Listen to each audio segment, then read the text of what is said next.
We're back with our politics lead now. President Trump is pitching his tax reform plan in North Dakota, just one of a slew of competing priorities the White House is hoping to pass through Congress. Earlier today, the president, quote, blindsided Republican congressional leaders, according to a Republican official, by quickly agreeing with Democrats on a plan to tie funding for Harvey recovery to a 3-month extension on the country's debt limit and a stopgap spending bill. The Democratic proposal, House Speaker Paul Ryan had just hours before called ridiculous, which leads us to another episode of, is there a tweet for that? Is there something in the vast reservoir of Trump tweet archives that has him criticizing the exact same thing he did today?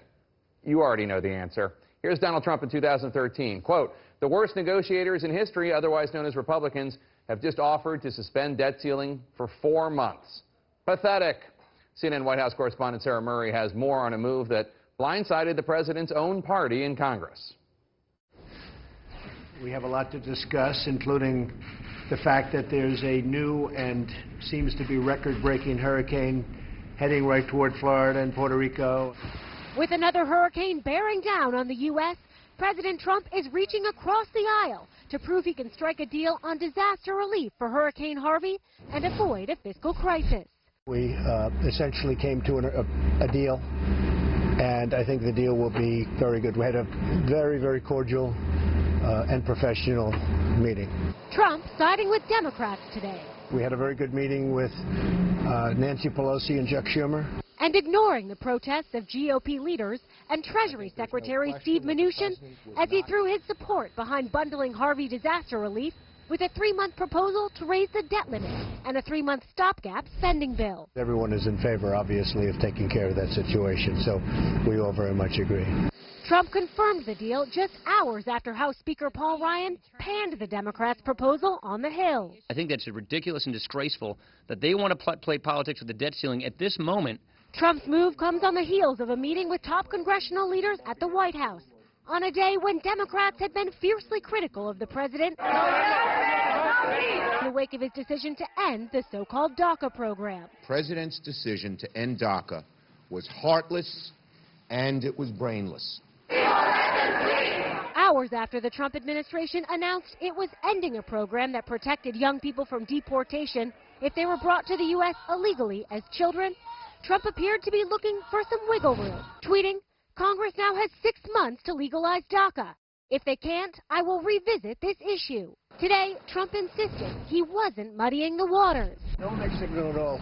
Congress, I really believe, wants to take care of the situation. And said he's hoping to sign legislation that protects the Dreamers and beefs up border security. I'd like to see something where we have good border security and we have a great DACA transaction where everybody is happy. As Trump navigates a jam-packed domestic agenda, he's also juggling escalating tensions with North Korea. We will not be putting up with what's happening in North Korea. He spoke today with Chinese President Xi, who's holding out hope North Korea will back away from its nuclear weapons program. He's very much in favor of the de-nuke of North Korea, and we're talking about different things. As for President Trump, he's still not ruling out a military option. We'll see what happens. Certainly that's not a first choice, but we will see what happens. Thank you very much.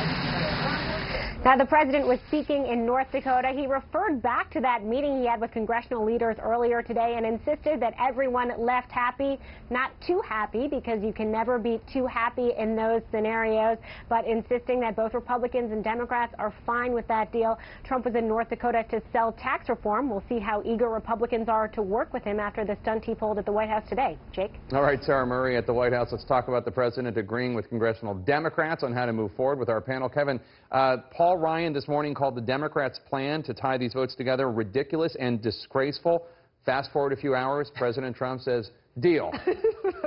Shrewd? What do you think? No, I think he was totally reflexive. I was joking around with Nia. It reminded me of when Kramer went in with Jackie Childs on the episode of Seinfeld, and he was supposed to get $50,000 and all the free coffee, and he accepts the deal right as he says, free coffee. And it seemed very reactionary. It was not very well thought out. There are a lot of people unhappy up on Capitol Hill, but there's also a sense of resignation, which is that's the deal that we're going to have to go forward with. let's see what we can do, and at least maybe we can get some more floor time now so that we can manage some of the efforts on tax reform. And Jen, let's put up this photograph that was caught through the Oval Office window of President Trump and Chuck Schumer. There it is. It looks like they're goofing around after this deal was cut. And actually, you know, there are a lot of people who, before the president took office, who thought these two probably can work fairly well together. They're New York deal makers. Trump at one point was a huge contributor to Chuck Schumer. And we saw that side of Trump today, if only briefly. Well, that's true. He's probably also a better time than Mitch McConnell, so perhaps there's a low bar. You know, he may not feel that way, President Trump, once he realizes that he was probably rolled today by the Democrats, who knew that having 2 votes on the debt limit means there's 2 votes that are must-pass pieces of legislation that they have opportunities to try to attach something like the DREAM Act to. And they've been pretty vocal about that since this deal was cut, but we'll see if he has the same love and almost embrace for Chuck Schumer after he sees the coverage. Now, the spin that I'm hearing from the legislative director of the White House is that this move by the president clears the decks for tax reform. There is a case to be made for that. Yeah, it clears the decks. I mean, and there's this legislative logjam, right? And so rolling all this stuff together does clear the decks for tax reform. A number of things that have to get done as well. CHIP, renewing that, a defense bill as well. So the calendar is so packed. So yeah, and that's what you heard Mitch McConnell say too. Essentially say that's the argument that the president made, and that's what they accepted. You know, I think